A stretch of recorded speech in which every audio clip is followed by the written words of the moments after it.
Então, boa tarde para todos e para todas, né?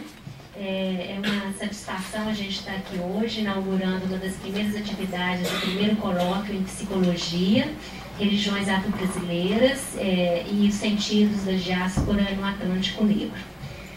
Bem, para quem não me conhece, eu sou professora Sônia, do Departamento de Psicologia e do Programa de Pós-Graduação em Psicologia, coordenadora do Laboratório de Direitos Humanos aqui da faculdade e pesquisadora do campo da saúde da população negra já há alguns anos. Por considerar o campo religioso afro-brasileiro como espaço promotor de saúde, reconhecimento este, conferido pelo próprio Ministério da Saúde e pela Organização Mundial da Saúde, é que construímos um espaço de pesquisa e extensão com o objetivo de colocar um diálogo, de promover um diálogo entre os diferentes saberes, o da academia e o do campo religioso afro-brasileiro, a partir de um interesse comum que temos, que é a saúde. O tema religião é um tema espinhoso para a academia e tem a sua gênese nos embates entre ciência e conhecimento religioso ao longo da história da civilização. A razão na modernidade emerge como único critério de verdade e as afirmações dogmáticas passam a ser submetidas à reflexão mediadas pela razão. Mas se a religião causa desconforto na academia, falar das religiões afro-brasileiras traz ainda um maior incômodo em diferentes instituições sociais. Seus símbolos religiosos têm sido alvo de preconceito e demonizações por parte do senso comum e por parte de outras instituições religiosas. Gostaria de registrar aqui, que a gente combinou que eu ia falar disso aqui, que muitos dos primeiros cartazes que nós divulgamos aqui dentro da universidade, eles foram arrancados da parede e teve um jogado, achado numa lixeira de lixo, tá? De um banheiro. Então, o nosso objetivo aqui, né, é justo este, ir na contramão desses preconceitos, que muitas vezes são frutos da falta de informação e da invisibilidade que sofreram as religiões afro-brasileiras, que abarcam uma ampla constelações de denominações religiosas, como o batuque, o candomblé, a umbanda, a quimbanda, encantaria, pagelança, tambor de mina, terecô, xangô do Nordeste e também o congado. E o que tem a psicologia a ver com tudo isso? Bem, podemos pensar na psicologia profunda de Jung e a importância que ele confere aos mitos. Dizer que os mitos são, assim, uma expressão cifrada e indireta dos símbolos e enigmas fundamentais da vida, que não poderiam ser expressos diretamente pela linguagem consciente. Traduzem, através de metáforas, as experiências de todos os seres humanos. Os mitos, pois, expressam em linguagem simbólica as dificuldades que novamente se repetem na história individual e coletiva, e que as pessoas são convocadas novamente a viver. É assim que podemos compreender os símbolos religiosos como importantes fontes de conhecimento, portadores de significados coletivos e individuais, e que podem gerar transformações também individuais e coletivas. Mas é um outro campo, o da psicologia social, que mais nos interessa aqui. Uma psicologia social interessada em se posicionar de forma crítica frente às perspectivas naturalizantes e ahistóricas de produção do conhecimento e intervenção política em nossa sociedade. Uma psicologia social preocupada em desconstruir o modelo eurocêntrico do sujeito do conhecimento e também de racionalidade e normalidade. Como coloca Mignolo, a colonialidade do poder, que se configurou como uma geopolítica do conhecimento, localizada em determinados lugares geohistóricos do globo, criou a invisibilidade de formas de conhecimento anteriores ao projeto moderno. E, para tanto, contou com o totalitarismo epistêmico, teológico e científico. Esse empreendimento foi possível na América a partir da ideia científica política de raça, que supôs uma estrutura biológica que hierarquizou povos e raças, associando-as a determinados lugares e papéis sociais correspondentes na nova estrutura global do controle do trabalho. Assim, desapareceram os astecas e tupis, ficaram os índios. Não mais os iorubás, os zulus, os bantus, os congos, mas os negros.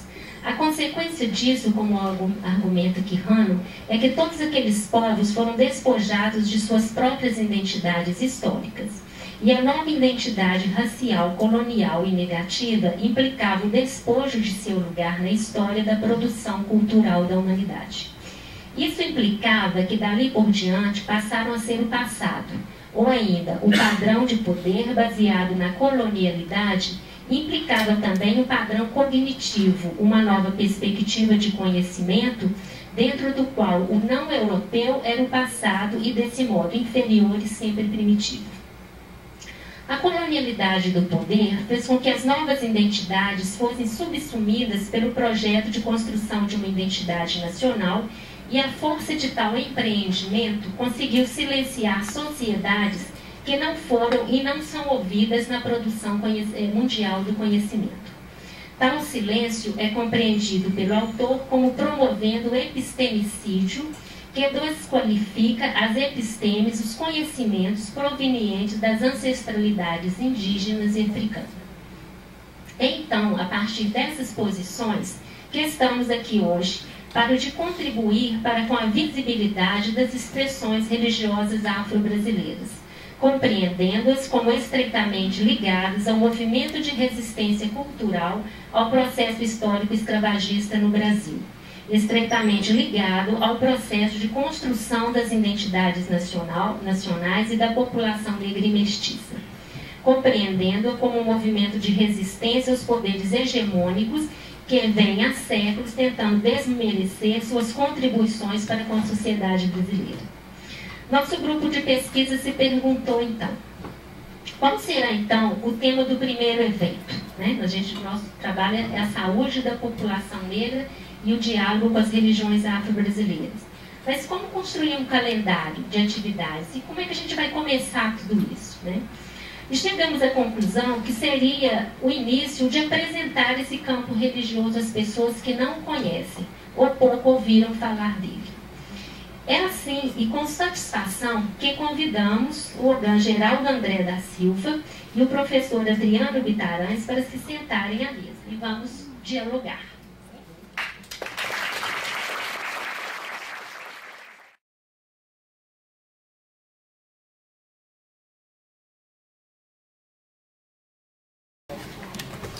Boa tarde. Eu queria agradecer essa oportunidade de aqui estar, mesmo sabendo que o calor está infernal. Eu achei que a chamada foi muito providencial. É muito importante que ela saiba o que está acontecendo por aí nos terreiros de Candomblé, e isto traz para nós uma visão diferenciada desse nicho populacional. E eu queria dizer que o meu nome é Geraldo André da Silva, pai Geraldo para outras pessoas. Sou pai de santo da casa de Ogum Lobel Champara de Santa Luzia, algumas pessoas aqui me conhecem. Sou filho de santo de pai Tosso Nandê. E sou membro fundador da Sociedade Brasileira da História da Medicina, apesar de não ser médico. E sou consultor do Centro da Memória da Faculdade de Medicina para os assuntos ligados à cultura africana. Aí essa faculdade me mandou para Angola, lá na África, Por lá eu fiquei 12 anos. Estudando, conhecendo. Eu queria saber o que tinha lá, que não tem aqui, por que não veio para cá? Não é? E essas coisas eu devo ver se consigo dar uma pincelada aqui. Como pessoa civil, eu sou administrador de empresa, especialista em gestão de pequenas e médias empresas. A minha vida mesmo é pé no chão, descalço, dentro do terreiro de Macumba. Eu trouxe, e tenho o prazer de passar as vindas da professora Sônia, o texto dessa palestra nós vamos fazer aqui hoje. Quem quiser ter acesso a esse texto, basta entrar no site da empresa, passou por aí o papel, né? Desculpa, empresa, administrador é assim. No site do terreiro, lá vai ter essa palestra, ela já está lá. Então, de maneiras que esse é o professor Geraldo André, o pai Geraldo, o Gan Geraldo, o administrador Geraldo. Se vocês quiserem me chamar, eu fico muito feliz. Tá bem? Bem, nós vamos combinar uma coisa. A partir do que nós combinarmos aqui, eu continuo ou não. É verdade que existe um mundo físico, visível, palpável, e um mundo infinitamente grande, desconhecido, invisível. É verdade? Sim? Sim? Então podemos continuar. Se eu fosse assim, não poderia, não é? Eu diria o seguinte, que signos, dogmas, mitos, ritos, que são transmitidos por meio da oralidade, principalmente, acima de tudo, invocados pelos sacerdotes e sacerdotisas responsáveis pelos cultos. Isso conforme Elika Mbokolo, 2009, página 49 até 70, ele nos garante que isto que nós estamos combinando aqui é verdade, o mundo visível e invisível. Por outro lado, Beatriz Galotti, Mamigonia, difícil, né? Ela nos diz que, através do seu trabalho, África, Brasil, mapa de uma área de expansão, ela diz que nos 300 anos passados, poucos se conheciam do que é que passavam aqui no Brasil os africanos que chegaram. Ela afirma isso no seu trabalho.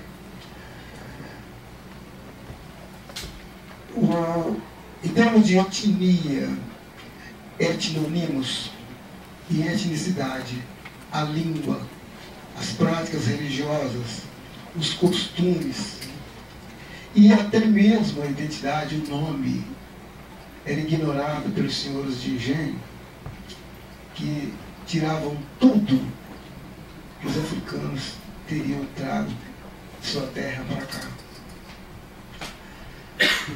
Mesmo assim, eu gostaria de chamar a atenção que nós vamos lá para o século XII, tá bom? Então, o nativo ele era assim, ele era feliz. Era ele e a terra, ele e a natureza. Ele dançava, cantava, brincava, eram circuncidados, né? Tanto os meninos como as meninas, né? E aí o que aconteceu? Eles louvavam os inquices. Eu queria combinar com vocês também com uma coisa.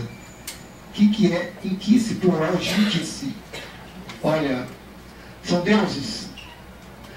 São não? Orixá. Orixá é o quê? É um deus. Então nós vamos combinar outra coisa aqui. Nós estamos no mundo invisível. Então está lá naquela força que nós falamos, vocês disseram para mim que existe, apesar de não ser palpável, né? Então os inquices ali estão.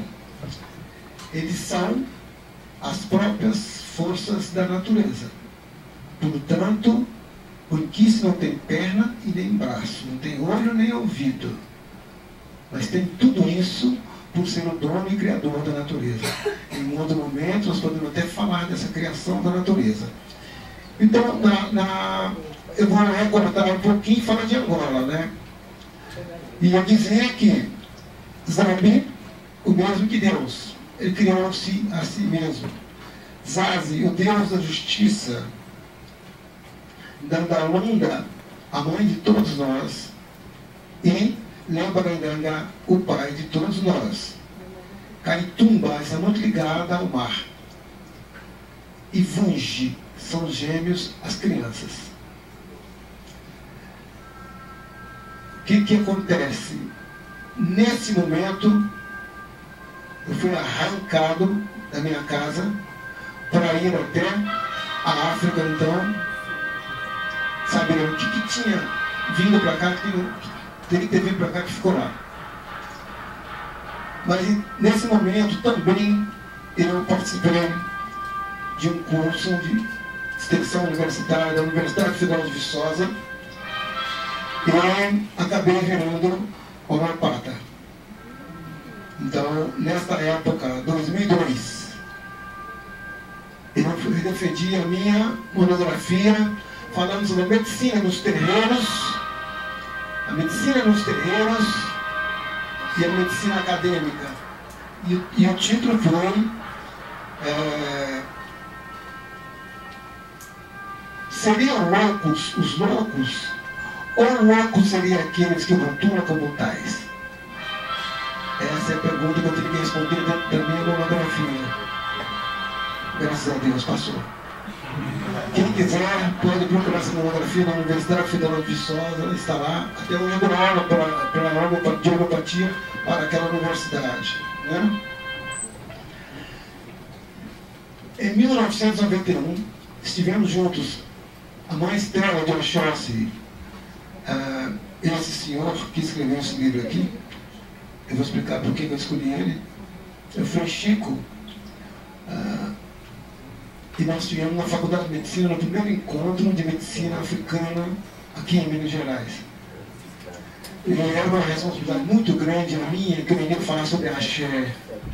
A axé é exatamente aquela força que transforma, né? Nós estamos no mundo invisível, ela transforma. E aí o Frei Chico, naquela época, já fazia uma pesquisa, em 91, ele fazia uma pesquisa que culminou agora com este livro, que são verbetes de rezas e orações que ocorrem em toda Minas Gerais. Seria uma beleza se todo mundo pudesse conseguir um livro desse. Deve estar custando, o lançamento vai ser agora em outubro. Ele está custando, vai ter que estar na forma de, vai ser mais ou menos R$250, mas vale a pena. 400 verbetes já tinha em 1991 de orações e rezas só do povo aqui de Minas Gerais. É muito rico esse livro dele. Por que eu escolhi o Frei Chico? Essa é a nossa casa em Santa Luzia. Observem que a natureza é preservada. Essa palmeira que aí está é chamada de mariola para os sudaneses. Para nós é coqueiro. E eu plantei isso aí com 50 centímetros de altura. Ficou desse negocinho maior do que a casa, né? Aqui tem da dendê, etc, etc. Então toda a casa é plantada, todas as árvores são sagradas, todas comem e vestem durante o ano. Aqui o lateral com a acácia, a árvore da Oxum, aquela amarelinha lá, não poderia ser diferente, né, de Dandaluna. Uma vez por cima, a Embaúba, essa Embaúba aí é de Oxalá. E essa casa está registrada desde 1980 nesse local, em Santa Luzia, e essa é a família que rege aquela casa. Está com o prato na mão aí, estou comendo. Vocês vão me ver comendo várias vezes por aqui, né? Então o que acontece? Nós participamos e fazemos todos os cerimoniais que o ritual de Angola trouxe para nós. Cucuana, Ana é filho, Cucuana é comer, a comida dos filhos. Então é uma cerimônia que a gente faz no mês de agosto. Temos os nossos inquices também, que são representados nos assentamentos. No início eu falei lá, Lebarenganga, Dandaluna e tal. Aqueles são representações, mas não são os inquices verdadeiramente ditos. Os inquices estão na natureza. Tá? Fazemos muzenza.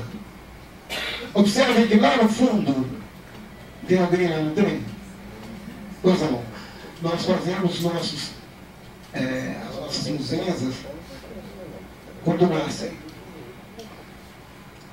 Então o que nós lembramos? A saída de Sarapoca, a saída de Chita. Depois de toda a festa, depois de tudo consagrado, tudo tal, aí nós vamos para onde? Para o colinho do vovô. Aí está feita, não tem mais que dar cabeça para ninguém, já está feita. Fazemos nossas obrigações normais o ano inteiro. Aqui nós temos um convento de caboclo, está atendendo a sala, monta calabungunzo, que zumbi tatamucungo marés, cada mandará, que se dá fartura, esse aí, não é? Ele faz a sua caça, monta cachorro, o cachorro dele, ele caça, o cachorro busca. Esse baixinho aí, eu saí da raça agora, deixei ele estar recolhendo a obrigação de 2 anos. Tá vendo? Então já tem 2 anos de efeito. Saindo agora, vê que nem como foi ele. Saindo agora, ele está dando a obrigação de 2 anos. Essa é a de Oxalá, tá vendo? Então, ela também já tem 3 anos de santo feito. Foi feita quando nasceu. E aí me fui arrancado. Às vésperas da minha ida para Angola, então eu fiz esse texto aí que eu até hoje não consegui decorar, não sei de onde saiu, mas eu fiz isto. Meu glorioso da Tetuncosse, leve para de onde vim, levando o que por cá de lá restou, para unir com o que lá ficou e trazer para de onde estou. Eu não consigo decorar isto. Não consigo. E lá fui eu. O ombro, som de Angola. Quando você vai chegando nessa posição, você fala assim, ah, meu Deus, não tem jeito, tem que ir mesmo. E lá se foi. O que acontecia em Angola no século XII?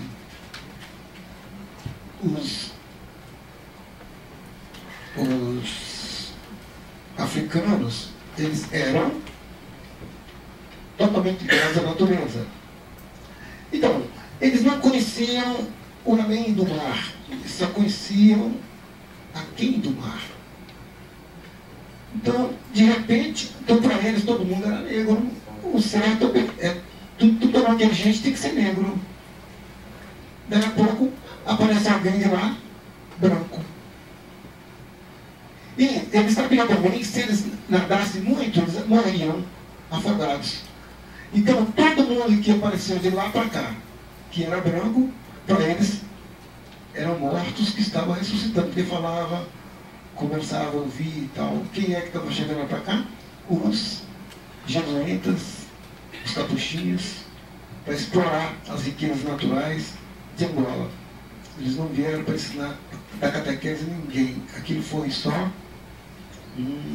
uma maneira de colocar isso na história. Catequese que se dá, eu quero saber o que vocês têm. Hoje, à noite, petróleo, o que é? Então foi assim, com esse propósito, que eles entraram em Angola e toda a África, né? Só que, para isso, eles tiveram que conquistar o negro.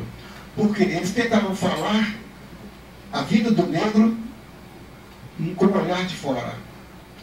E aí, quando eles iam, não fechavam as coisas, não dava certo, não era nada daquilo. Sabe por quê?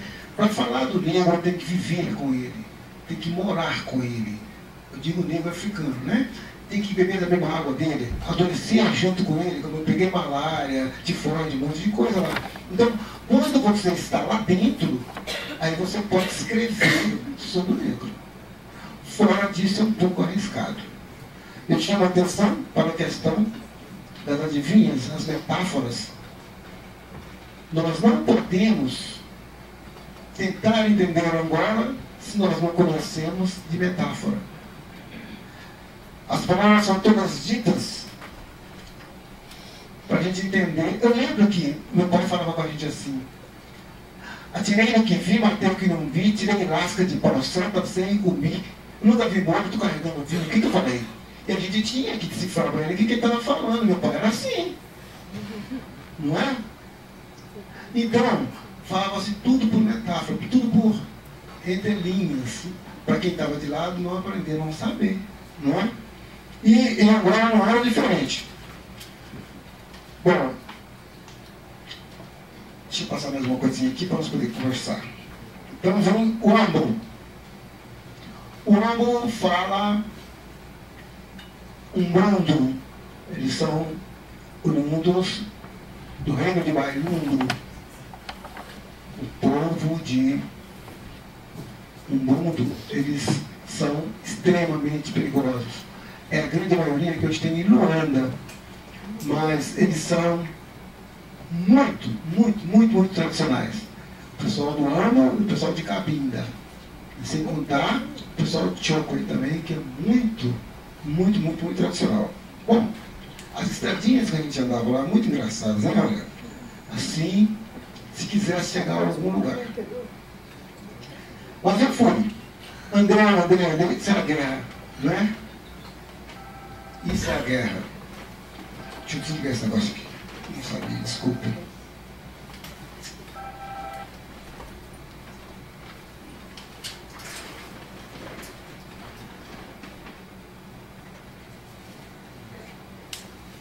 Então, a guerra civil durou 30 anos em Angola. Eu pergunto para os senhores, olha, um povo que vivia comendo o que a terra dava, daí a pouco vem o colono, tira ali todos esses segredos, fica ensinando o catolicismo, as coisas ocidentais. O negro não consegue, ele não consegue aprender. Ele não consegue aprender como é que a pessoa nasce e não faz circuncisão. Como é que a pessoa nasce e depois não aprende a oração para não ser mordido de cobra. Não usa a hora de jiboia para proteger o corpo contra um monte de coisa. Não consegue saber que a pemba branca aproxima a gente dos antepassados. Então, era muito difícil essa questão. Então, em 1975, houve então a separação. O português saiu. E aí falaram assim, mas quem vai então dominar, quem vai então ajeitar o nosso país? Criou-se 2 partidos, MPLA e UNITA.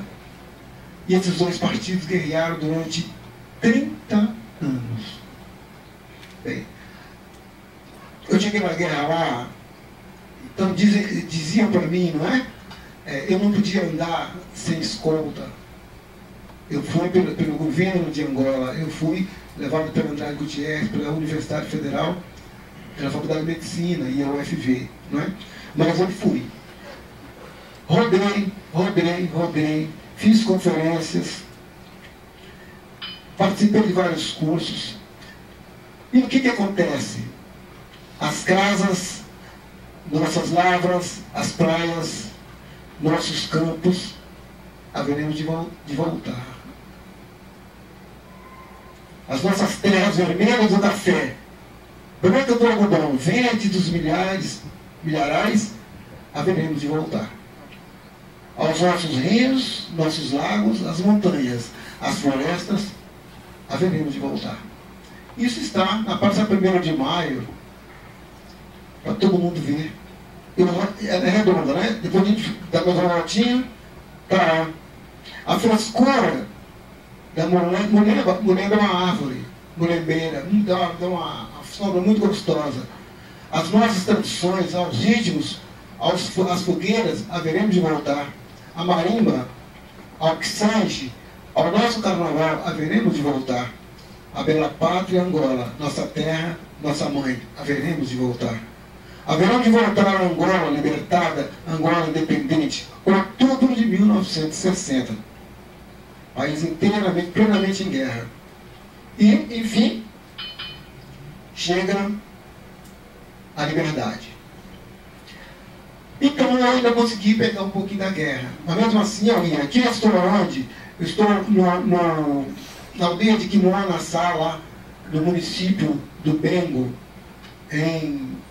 na província chamada de Bengo é a província. O que acontece? Ali eu estou tomando marufo. Marufo lembra alguma coisa? Cachaça. Exatamente, marafo. Porque Quem é do sul, puxa o L, Malufo. Quem é do norte, puxa o R, Marufo. Eu fui pro norte, ali é o norte. Marufo. Sabe o que é Marufo? O pessoal que cultua Queto e Xenge vai saber agora. Não tem aquela história que o Oxalá se embebedou?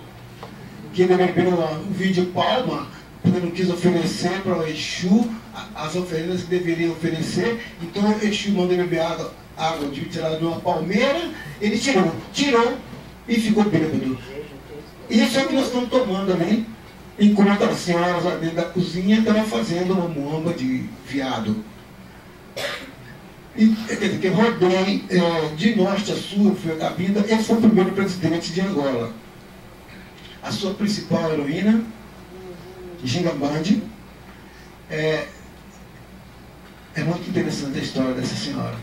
Ela é Matamba, ela é do reino de Matamba.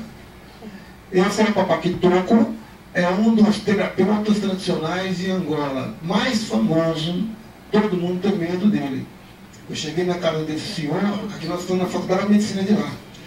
Fui na casa desse senhor, ele me colocou na frente uma série de medicamentos e uma relação de doenças. Me falou assim: você é terapeuta do Brasil, então me fala, como é que você cura essa doença lá, como é que você cura isso aqui lá, como é que você cura isso aqui lá. Eu vou falar com ele assim, cura assim, assim, cura. Só que os nomes que estavam lá, todos eles eram nomes angolanos, ele é do Congo, ele é do Baconga. Então ele ficou bobo com a minha precisão em acertar o medicamento para... Onde você aprendeu isso? No Brasil. Mas quem levou isso para lá? Vocês. Eu peguei esse touro. Eu aprendi. Então tá, Papaquitoco, aqui nós estamos na faculdade de medicina, fazendo um curso, nós recebemos diploma, certificado, tá, um monte de coisa. Voltei para minha casa, gostosa, e hoje estamos aqui. Bom, deixa eu falar um pouco das raízes. Pedir um pouco de paciência, hein? As pessoas mais velhas vão lembrar de vários anos que eu vou falar aqui. Olha lá, mamãe.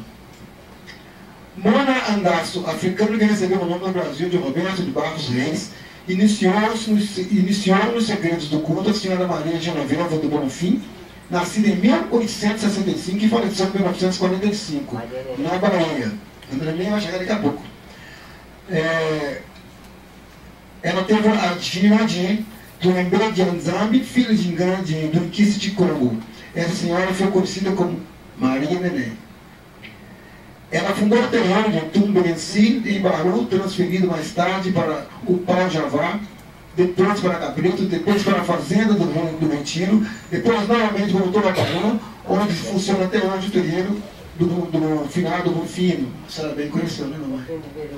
Tá vendo? Que bom que tem ali uma biblioteca. Hoje, quem cuida dos santos de Maria Neném é Manuel do Boiadeiro. Está confirmado para tal. Funcionando na rua Doutor Pedro do Araújo, número 82, na Fazenda Grande. Maria Neném deixou aproximadamente 300 pessoas iniciadas. Entretanto, 2 terreiros ainda funcionam até hoje. O terreiro de Mansur Batum Quenquem, conhecido como Bate-Folha, e o terreiro de Tumba Jussara.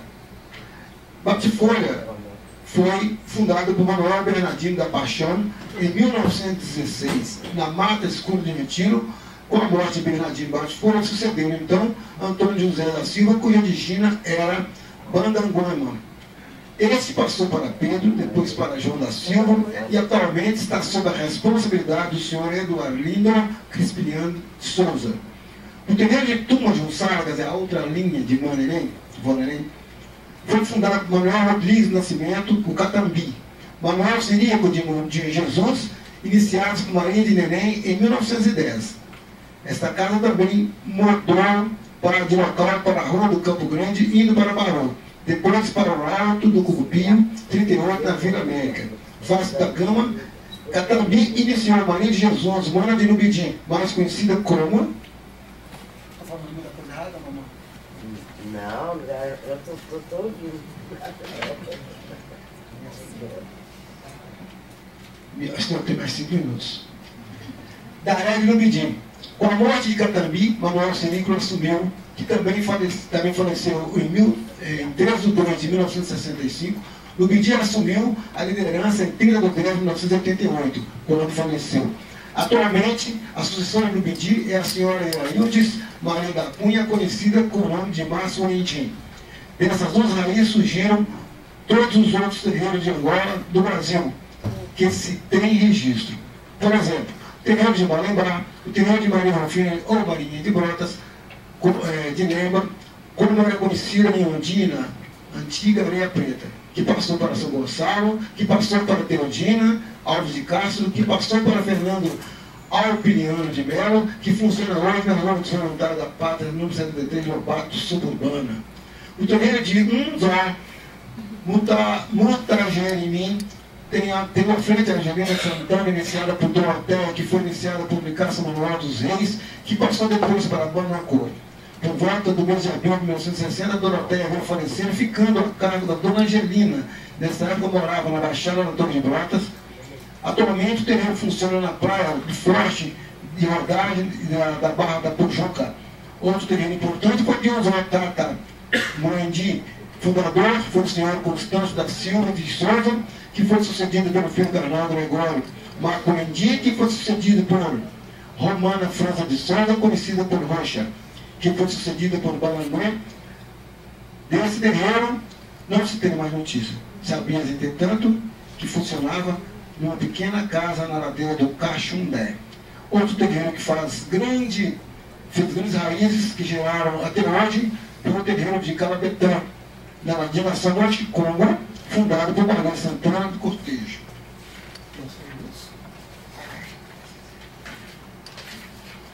Está acabando. Então, Malanzambi, conhecida como Maria do Calabetão, dali saiu Jovita de Souza, como terreiro de Virgílio Gonçalves 20A, na rua Virgílio Gonçalves 20A, pelo Vaz de Liberdade. Outra pessoa que também dessa casa foi o Esmeraldo Emetério de Santana, figura extremamente conhecida e respeitada, que não vive mais conosco, mas ainda até hoje na Bahia, sendo sem dúvida uma das maiores autoridades para se falar do povo das raízes de Angola no Brasil. Ele é conhecido por Belizinho.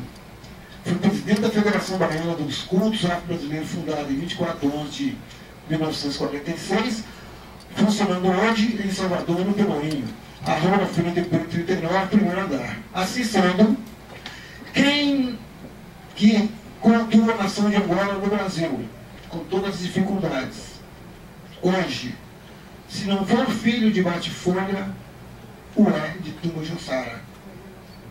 Pois todos nós viemos de Maria de Belém. Inclusive Joãozinho da Gomé. Muito obrigado. Muito obrigado. Muito obrigado.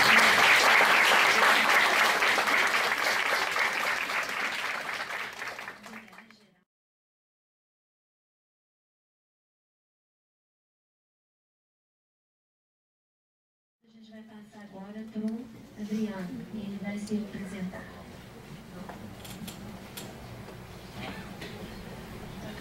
Boa tarde, agradecer muito o convite e a receptividade, a docilidade que vocês estão recebendo a gente e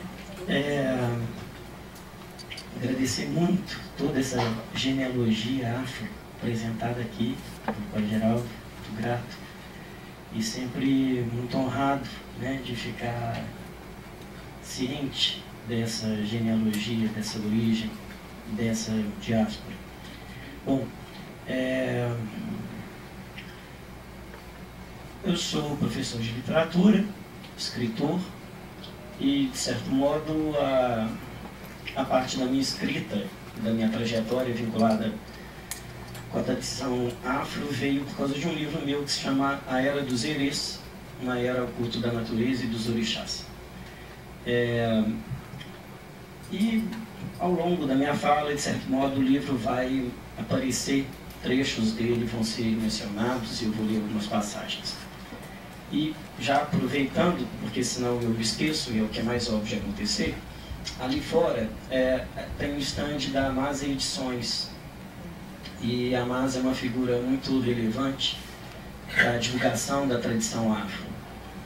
Sou fã incondicional dessa mulher, porque o que ela faz pelo resgate, pela publicação, pela edição de todo esse legado que a gente está falando aqui, é muito nobre, e com todo o sacrifício que ela faz isso, e toda a doação que ela faz isso. Então, convidar todos para que vejam o acervo, que é maravilhoso. Então, tem várias obras. A gente perguntei a ela, falei do evento, pedi autorização à Sônia se a gente não poderia trazer o estande para que, inclusive, quem está aqui, se está aqui é porque tem interesse por essas tradições, né, por essa riqueza cultural. E aí a gente tem um acervo muito legal ali fora. Então, estão convidados a visitar o acervo da MASA depois que terminar o evento. A minha fala hoje vai ser sobre os oriquis. E aí, de certo modo, a gente vai fazer aqui uma trajetória. Tentei sintetizar mais ou menos o que era um oriqui e nortear um pouco da apresentação do que seria isso, para que vocês tivessem uma noção dos oriquis. E aí depois a gente bate papo e as perguntas e por aí vai. Bom, a escolha pelos oriquis, para se falar dos oriquis, recai numa situação que é um tanto quanto óbvia. Enquanto escritor e poeta, o oriqui é, de certo modo, uma síntese de poesia, oração, saudação, bênção, e é um exercício poético, ancestral, sagrado, curativo. Então, no momento em que eu fui convidado e vi qual era a atuação, né, do grupo aqui da psicologia, trabalhando com esses elementos da identidade afro e a proposta da cura, me veio até de fazer uma apresentação mais vinculada a uma questão da medicina em si. E eu optei por falar da palavra, porque nada mais medicinal do que a palavra. E a palavra ela é medicinal porque no momento de um rezo, ela tem o poder de cura. No momento de um sopro, a tradição indígena trabalha o tempo inteiro com o sopro do pajé. Então se cura pura e simplesmente e magicamente com um sopro. É o hálito divino, é o axé. Então, vou traçar um pouquinho do que seria o oriqui e vou lendo os exemplos. Bom, eu não tenho domínio do Iorubá, então, nos momentos que eu estiver lendo em Iorubá, me perdoem quem sabe Iorubá, porque eu estarei lendo errado. Então, e aí, justamente para tentar suprir um pouco isso, eu trouxe um momento em que um babalorixá vai pronunciar uns oriquis para que a gente tenha noção da musicalidade do oriqui. O termo oriqui designa nomes, epítetos, poemas. É uma manifestação poética realizada no plano da oralidade, cuja entonação pode ser empregada para animar uma criança, celebrar um casamento, receber uma visita, partir para uma batalha, exaltar uma cidade ou celebrar um orixá. O oriqui é, portanto, o fiat lux da tradição iorubá. Mais vivo ainda em tradições e países vinculados à diáspora africana. Principalmente no que diz respeito aos oriquis voltados e cultuados pelos orixás. Etimologicamente, a palavra oriqui é a junção de dois termos, ori, que é a cabeça, e ki, que é saudar. Na mitologia urbana, Xalá é o orixá responsável pela modelagem das cabeças, ou seja, do ori de cada ser humano. Esse ori encontra-se pronto no Orum. Nós começamos a fala de Geraldo com ele fazendo um pacto conosco, de que a gente acredita no mundo invisível. É esse Orum, é o plano espiritual. Antes de vir para o Aie, que seria o mundo nosso, físico, cada um escolhe o ori que terá na Terra. Nesse sentido, anterior ao corpo físico, o ori é o destino escolhido por cada ser humano, é o seu Deus pessoal. Além de ser o seu Deus pessoal, o ori também é a manifestação de outros deuses que ajudarão os homens a trilhar a sua trajetória. tais deuses, eu estou usando o termo deuses, no sentido que a gente compreenda e entre aspas, são os orixás. Tais deuses iluminam o olho dos seus filhos de santo. Compreender isso nos leva a reconhecer o caráter sacro de um orixá. Verbalizar um orixá é entrar em comunhão com a sabedoria divina, invocando-a, louvando-a, presentificando-a. Além do caráter sacro, os orixás são dotados de grande musicalidade e carga imagética, o que acrescenta ao exercício litúrgico um aspecto lírico.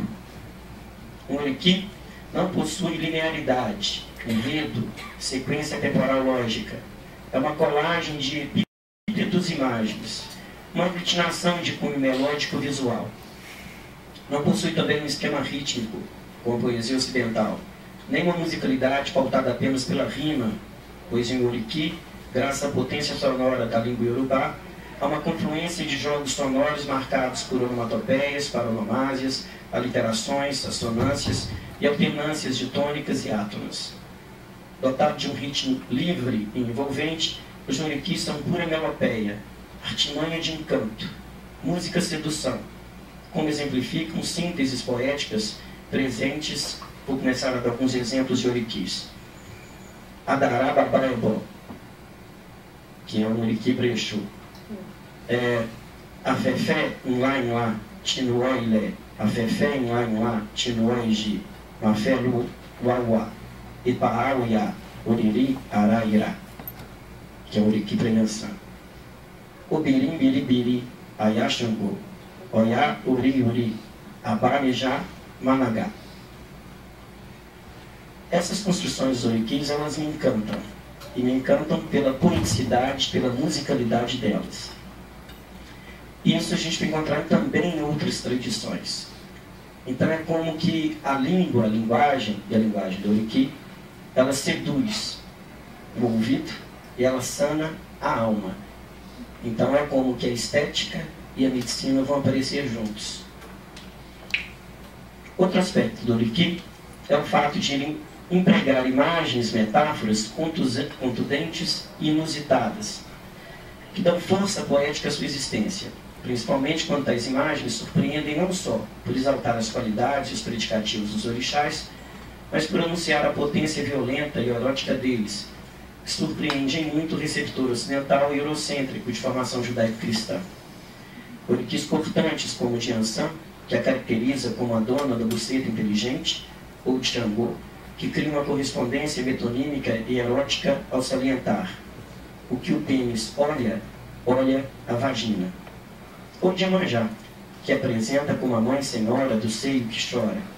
Fêmea flauta, que cá na terra cala, e a flor da água fala. Fala com seu pelo espesso na buceta, a sua buceta tão seca, do sono, como um inhame ressequido. Outros orixás encantam pelo lirismo da construção, como o de Oxóssi, de cunho proverbial, que diz: olhar uma infelicidade não estraga o olho. Quando eu leio um orixá, na verdade, depois da leitura dele, eu tenho vontade de ficar calado. O silêncio é terra. Só para a gente gozar o que foi dito. Esse eu acho uma beleza imensa. Ou de Amunu, que instrui: sem língua, a boca não serve. Ou de Nanã: não se pode olhar no olho da morte. Ainda certos orixás qualificativos, que são um deleite verbal, como de Enrilê: ele é claro como o olho de Deus, onde nenhuma erva cresce. Ou de Xangô: água ao lado do fogo no centro do céu. Ou de Oxalá: guerreiro cuja barba embeleza a boca. Em relação à vocalização, os orixás para os orixás são verbalizados com inúmeras intencionalidades. Primeiro momento, identificar, caracterizar o orixá. Para isso, emprega-se uma imagem hiperbólica para apresentar os feitos históricos, as guerras travadas, as conquistas territoriais, as disputas pelo poder, os destronamentos dos antigos reis, os assassinatos, as vitórias viris dos orixás. Por falar em virilidade, ele também se expressa nos orixás que exibem os jogos de sedução, a malícia, a sexualidade aflorada, os predicativos dos órgãos genitais, as brigas e intrigas entre os orixás masculinos e os femininos. Nesse tipo de oriki, em que se traça uma visão enfática e uma maximização dos atributos dos orixás, emprega-se comumente a terceira pessoa, e os homens mostram-se à distância, honrando e louvando todos os aspectos das divindades, sem nenhum moralismo ou julgamento em relação às atitudes deles. Entretanto, em outros orikis, o discurso recai sobre a primeira pessoa. São os orikis de cunho devocional, que se norteiam pela súplica de quem o profere ao orixá rogado. Em tais orikis, o ser humano reconhece a sua condição ínfima, de quem ocupa o aie, solicita aos orixás, os seres do Olum, que lhes ajudem a cumprir o seu destino, a ler o seu ori. O oriki torna-se, nesse caso, um rezo, um exercício devocional, uma prece para a cura. Há, portanto, dois direcionamentos recorrentes nos orikis: o de saudar, louvar, exaltar o orixá, e o de rogar, suplicar e solicitar por sua ajuda. Eis a síntese que faz do oriki uma encruzilhada de intenções. De um lado, loa, poesia, encantaria. De outro, diálogo entre filho e pai, oração, pacto entre ori e orixá. Vejamos como tais encruzilhadas encontram-se em alguns orikis. Então, os orikis que eu vou apresentar, geralmente eles estão dentro desses dois grupos maiores. Ou são os que vão exaltar os predicativos, as qualidades orixás, ou são os orikis de rogo, pedindo, suplicando, invocando. Orikis para Exu. Bom, como o tempo é muito curto, não tem como eu tentar explanar cada um dos orixás, e vai ficar, quem conhece vai ter uma facilidade maior na hora da leitura. Mas os próprios orikis, eles qualificam os orixás. Então, estou dizendo que talvez fique um pouco vago para quem não entenda da tradição dos orixás. Mas pelo tempo não vai ter jeito de a gente resolver isso agora. Orikis para Exu. Se ele se zanga, manda uma pedra na floresta, e essa pedra começa a sangrar. Ele bate nos portadores de oferendas que não fazem boas oferendas. Ele tem 160 porretes nodosos. Tendo lançado uma pedra ontem, ele mata um pássaro hoje. Esse é um dos meus preferidos, acho isso lindo. Quando Bará soa o nariz, todo mundo acredita que o trem vai partir. Agbo calmamente vê derramar pimenta na vagina de sua sogra. Exu faça ao filho do estrangeiro o mal que o filho da casa lhe diz para fazer. Exu, que os filhos não sejam raros em minha casa. Exu é um orixá vinculado à fertilidade e fecundidade. Então sempre é os orikis para ele e para o Oxum vinculado a isso. Com a cabeça de uma cobra, ele faz o seu filho. Ele faz o torto endireitar. Ele faz o direito entortar. Orikis para Ogum. Ogum corta uma pessoa em pedaços mais ou menos grandes. Ogum, senhor de Ere, bebe sangue. Ele transforma uma pessoa em 200. Ogum mata o dono da casa, pega sua cabeça e dança. Ogum, que tendo água em casa, se lava com sangue. Ele mata para me ter medo no homem. Ogum come completamente as entranhas dos animais sem vomitar. O riso de Ogum não é um gracejo. Ogum, que faz a criança matar-se com o ferro que ela brinca. Chefe do ferro, homem guerreiro, Ogum ensina os caminhos aos filhos. Rápido como um relâmpago, ele assusta o preguiçoso. Aproveitando ainda mais, os orikis para Exu e para Ogum são muito nítidos nisso, porque quando a gente vê os pontos de Umbanda, a figura do Ogum e mesmo dos outros orixás da Umbanda, de certo modo tem uma peneirada cristã na história. E essa peneirada cristã refere-se a isso. Não se fala normalmente nos pontos de Umbanda da sexualidade ou de um caráter tão vingativo. Ou quando isso aparece, e por frequentar alguns terreiros eu percebo isso, não vamos cantar isso porque essa energia ela é perigosa. Então, a Umbanda, com esse meio termo, essa conciliação de tradições, é muito curioso como que a moral cristã que está na Umbanda atua e vai delimitar uma outra imagem para os orixás. se a gente vai pegar os lados que, dentro da nossa tradição cultural, seriam os positivos. Oriki para Iemanjá. Iemanjá, rainha que vive na profundeza das águas, mãe que tem os seios úmidos. Ela tem muitos pelos na vagina, que por ocasião das relações sexuais tem a vagina apertada com unhão e seco. Ela cria todas as crianças vindas de fora. Mar, dona do mundo, que cura as pessoas como um médico. E aí tanto a figura de Iemanjá quanto a figura de Oxum vão aparecer muito vinculadas à medicina, que é justamente o poder da água, da cura, lavando, né? Banhando, minando. Oriki para Oxum. Ela diz à cabeça má que se torne boa. Orixá que cura doença com água fria. Onde Oxum chega, a perturbação se acalma. Ela faz por alguém o que o médico não faz. E a Odê, que cura as crianças, ajude-me a ter um filho. Muito nítido aqui no Oriki de Oxum, a ideia de que ela cura o que o médico não cura. E isso, dentro das tradições ancestrais, é muito recorrente. Acho que depois eu vou tentar falar um pouco disso. A Sônia abriu mencionando a questão da medicina e da religiosidade como questões que são separadas dentro da nossa sociedade. E se a gente pegar qualquer sociedade ancestral, isso sempre aparece junto.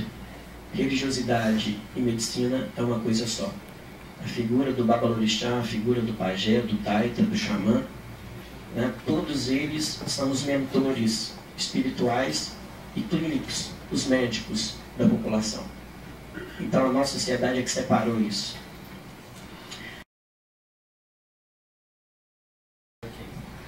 Esse é um Oriki para Oxalá, que eu acho uma preciosidade.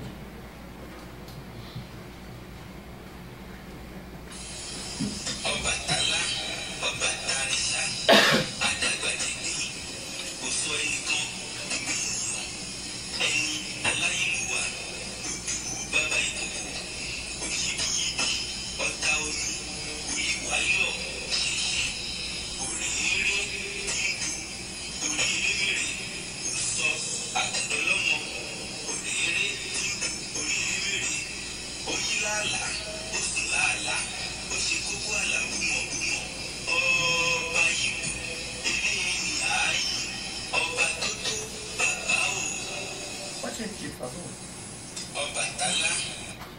Repete, por favor.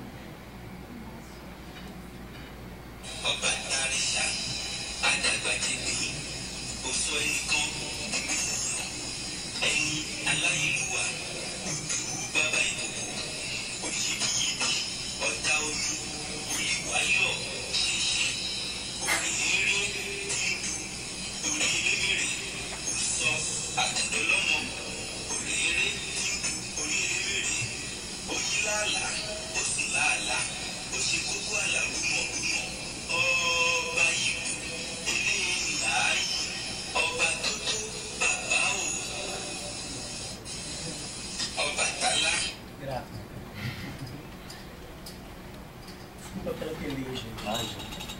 Passa o microfone, por favor.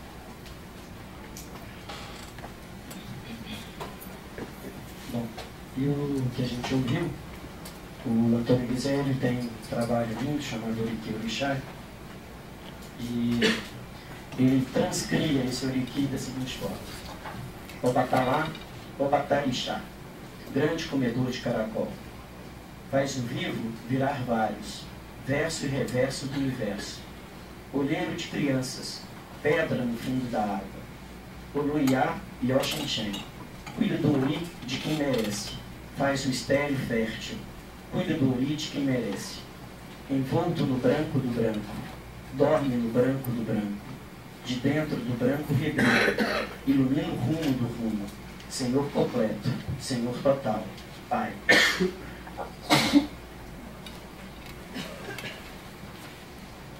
Também merece destacar em relação ao Oriki é a sua dimensão autoral. Assim como todo legado de cunho oral, tais como os saitis indígenas, os mantras orientais, as narrativas ágrafas, os cantos do congado, as cirandas de roda, os cancioneiros populares e os provérbios, os Orikis são frutos de um diálogo intertextual ancestral, de um legado histórico-cultural que se perpetua e se renova continuamente. Daí a sua sobrevivência e transcriação. mesmo por aqueles que não conhecem a sua tradição. Sendo assim, é possível reconhecer a presença dos oriquis nos pontos de umbanda, nos hinos do Santo Daime, nas invocações do catimbó, na música popular brasileira. Exemplos florescem a todo instante, como a canção hino Logunedé, de Carioca Freitas. Logunedé, orixá da formosura, Logunedé, ele tem o tom da cura. É o caçador que se aventura na mata, é toda a água que despeca na cascata. É o macho em cada fêmea, é a fêmea em cada macho. Logunedé, em teu segredo eu me acho. É a união do cipó com a rainha, é a miração que clareia a vida minha. É o caboclinho de Oxóssi e de Oxum, traz os remédios e vai curando de um a um. É o macho em cada fêmea, é a fêmea em cada macho. Logunedé, em teu segredo eu me acho. Ele é o sol, ele é a lua, Logunedé, em ti a vida continua. É o mistério da corrente, as duas alas do bailado. Logunedé está em um e outro lado. É o macho em cada fêmea, é a fêmea em cada macho. Logunedé, em teu segredo eu me acho. Ou na música Milagre dos Povos, de Caetano Veloso. Quem é ateu e viu milagres como eu, sabe que os deuses sem Deus não cessam de brotar, nem cansam de esperar. E o coração, que é soberano e que é Senhor, não cabe na escravidão, não cabe no seu não, não cabe em si de tanto sim, é pura dança e sexo e glória, e paira para além da história. E a estrofe especificamente que eu acho mais rica, poética, diretamente vinculada aos oriquis, é a segunda estrofe da música, que é Ojoabá ia lá e via, Ojoabá ia, Xangô mandar chamar, Obatalá guia, Mamãe Oxum chora, lágrima alegria, pétala de Iemanjá, Iansã olhar ria, Ojoabá ia lá e via, Ojoabá ia, principalmente pelas dimensões polissêmicas que ele cria na estrutura da estrofe. Porque no momento em que se fala Ojoabá, e principalmente Ojoabá ia, ele vai criando uma série de significações dentro dos significantes. E aí ele cria um jogo de paronomásias, de palavras, tem sons parecidos com as únicas palavras. Então as palavras elas começam a ter encenações sônicas e semânticas. São umas coisas meio técnicas que às vezes eu tenho medo de falar. Às vezes eu evito ser professor. E aí, mas a função, né, o jogo lúdico da música é justamente esse. Então, o Joabá seria o olho de Xangô, o olho do rei. Mas ao mesmo tempo ele vai trazer a imagem e traz a figura do orixá de Obá. E Obá ia, e aí fazendo Bahia, e a tradição ancestral da Bahia resgatando os orixás. É no xarel que brilha a prata, a luz do céu, e o povo negro entendeu que o grande vencedor se ergue além da dor. Tudo chegou sobrevivente num navio. Quem descobriu o Brasil foi o negro que viu a crueldade bem de frente e ainda produziu milagres de fé no extremo ocidente. Ojoabá ia lá e via, Ojoabá ia. As palavras têm no Ori uma carga especial, uma certa densidade energética. E coisas podem acontecer a partir de sua simples emissão. Quando se recita o Oriqui de Orixá, ele se presentifica ouvindo quem o invocou. Dependendo do intuito de tal evocação, da força, da vitalidade, da fidelidade em que ele se invoca, não é apenas o Orixá que se manifesta, mas a sua bênção. O pronunciamento de Oriqui é, portanto, uma forma de fazer valer o axé de um Orixá e o axé de quem o vocalizar. É nesse sentido, por meio de Oriqui, o humano torna-se divino, e o sagrado encontra no corpo da voz o seu altar. Porque justamente no momento em que se vocalizam, não há mais a separação entre o visível e o invisível, o humano e o divino. Né? Somos todos uma energia só, em comunhão, em diálogo, né? Em exercício de poesia e de sacralidade.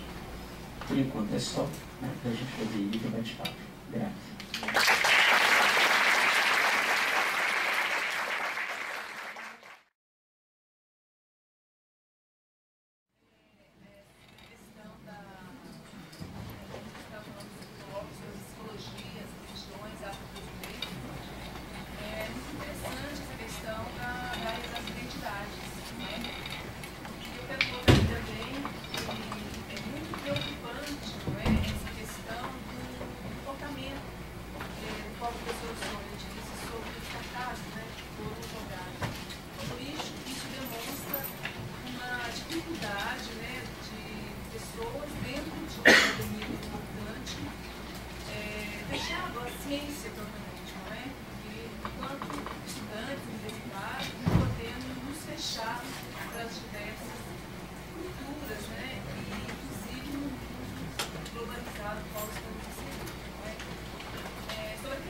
culto dos orixás. E cita muito bem essa questão da religiosidade, da cultura africana, qual é uma filosofia de vida, a religiosidade, a crença, né? Como todos do Ocidente também, todos nós seres humanos somos também e a espiritualidade, não há como negar isso. Nesse documentário fala sobre a vinda dos africanos para as Américas, no qual o seu território americano, eles eram obrigados a dar 9 voltas na árvore do engondeiro.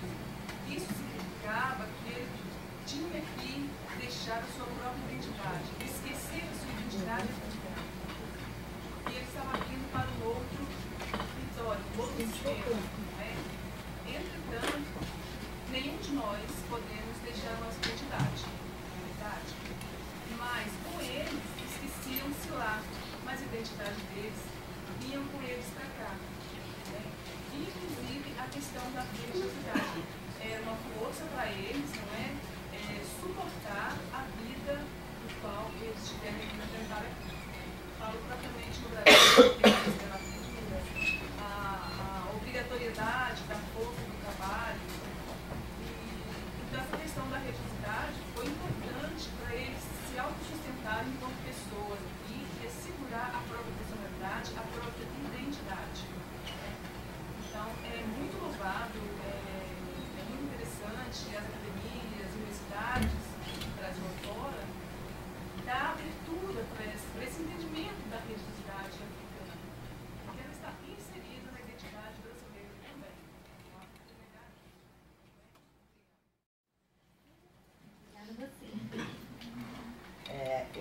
Eu posso fazer um comentário? Eu sou Marta.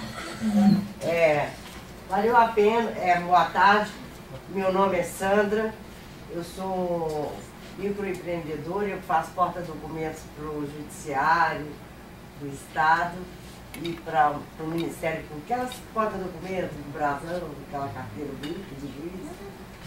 E sou sacerdotisa de culto afro. Meu nome sacerdotal é Doné Sandra, de Vondum Jogurubuçu.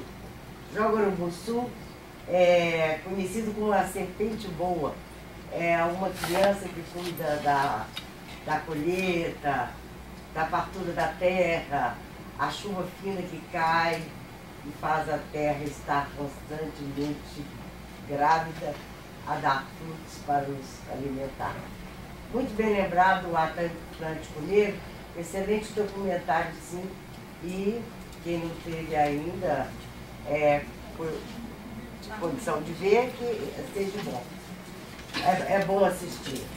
E somando-se ao que o nosso irmão Geraldo disse, a respeito da medicina, os nossos ancestrais, eles não vieram para aqui só para o trabalho escravo, não.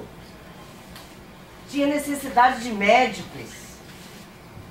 Os colonizadores, eles sabiam que tinham lá os médicos, que era o curandeiro, o médico, aquele que conhecia as coisas. Como é que se curar uma picada de cobra? Como é que a pessoa está com febre? Como é que ia buscar remédio lá em Portugal para dar aqui no Brasil? Então, muitos vieram, nossos ancestrais, vieram para exercer também a medicina. Eles tinham conhecimento de técnicas de agricultura.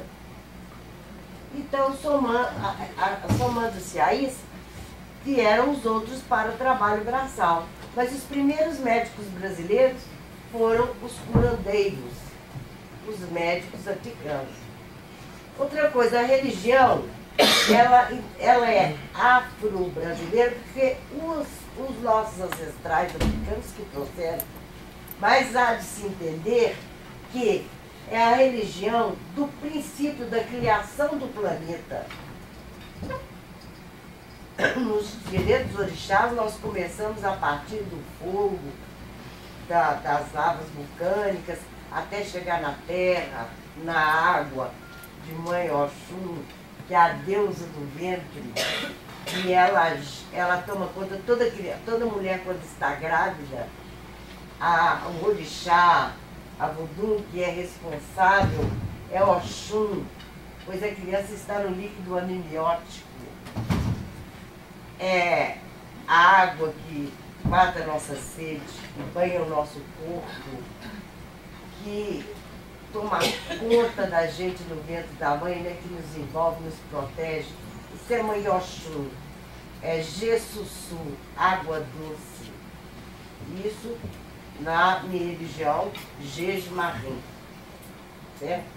Nós não conhecemos culto a mortos, porque por isso representam a Dan e Do, o arco-íris, você deve ter visto lá no Atlântico Negro, que preservam uma serpente que morde a cauda, a vida contínua, e tem um planeta em toda a preservação de vida. É vida pulsando o tempo inteiro, porque nós temos a consciência de que aquela pessoa que parte deste plano vai para um plano superior e não volta mais. Assim é o culto marim. Então nós viemos, até no Antigo Testamento está lá: mandarei adiante de ti um anjo para te guiar em todos os teus caminhos. E essa é a presença da divindade. Os Voduns, os orixás, em que eles vieram preparar o planeta para receber o homem. Nós somos seres espirituais vivenciando a experiência humana. Certo? Então, e é por aí. Então não existe magia negra nem magia branca, existe energia positiva e energia negativa. Então essa invocação à divindade, a divindade da água, que é o Oxum, isso nos faz, quando a gente recita o Oriki, ou rezamos o nosso Currã, ou do Gorossis, os Paranos do Angola, os mantras hindus, as surratas, né, do islamita, os salmos são energias. Então, eu vou parar, porque senão eu vou falar muito. Tá aí. Toda religião é boa. A melhor religião do mundo é aquela que você se sente bem nela. Mas a religião da criação do planeta é a religião africana. E o racismo, a discriminação, falta de conhecimento, são filhos da estúpida e bruta ignorância. Ausência de saber. Certo?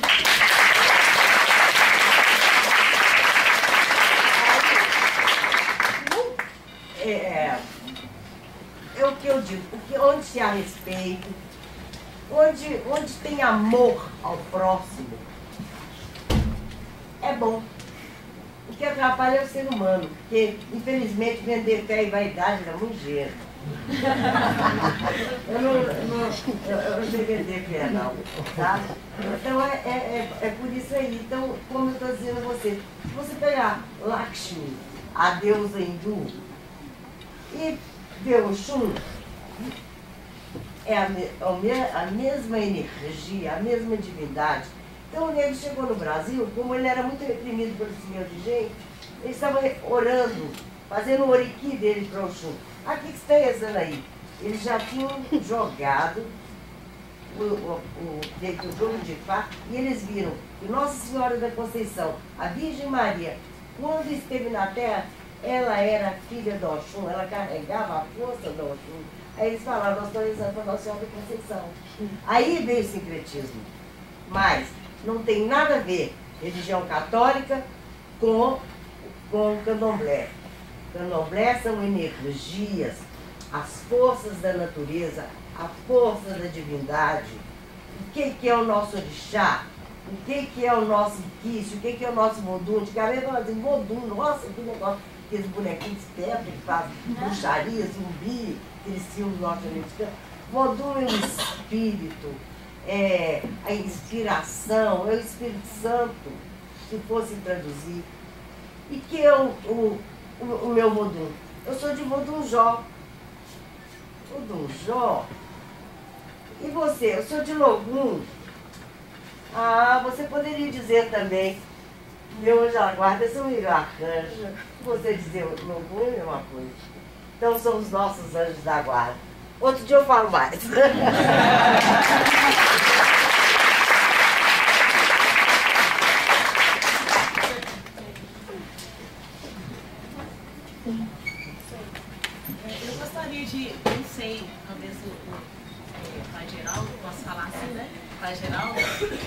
hora que eu tinha explicar é sobre a influência do orixá sobre a nossa conduta, sobre a nossa personalidade. Porque nesse sentido também é interessante para a religião e o cuidado com a saúde pensados aqui na psicologia. Em se tratando de conduta, ou seja, de personalidade, existe como essa influência do chamado dono da minha cabeça, do orixá, cujas características regem o meu comportamento, influenciam o meu jeito de ser. Eu acho que isso também tem a ver com saúde, né?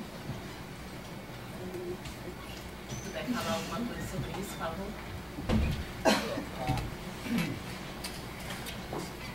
Há uma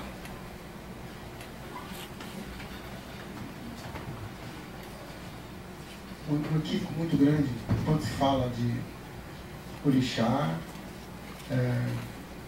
sem perceber que eles representam as forças. Então, todos os nossos sentidos,